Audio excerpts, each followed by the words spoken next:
Marami na rin naliligo pagka gatong oras pala. Ayan po. Ganyan pala linaw yung tubig.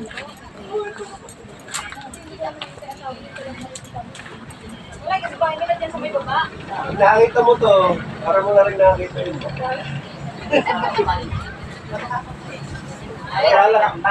Tanggalin mo lang sa lamin nito.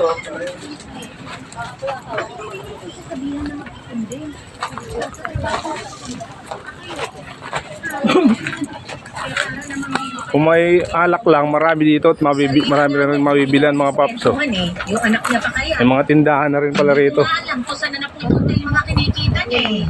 May mga tawag dito, mga salbabida ba?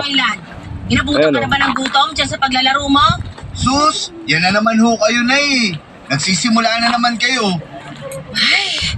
Merienda na lang to. Kanina pa ubos yung tanghalian. Buisit naman oh. Akin na nga lang yung hopya. Gutom na ako. Ayan, kumuha ka na lang. Tapos Michelle, nakakuha kasi ako ng pwesto malapit dun sa simbahan tuwing Sabado. Baka pwedeng ikaw na yung tumao dun habang hinahabol ko matapos yung mga tahiing ko. Malapit na kasing kunin ng mga suki ko yung pinatahi nila eh.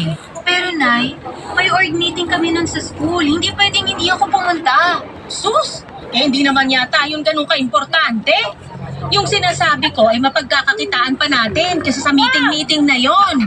Nay, importante po yun. Kaya hindi pwedeng wala ako ron. Tsaka nandito naman si Kuya Froilan ah. Ba't hindi na lang po siya yung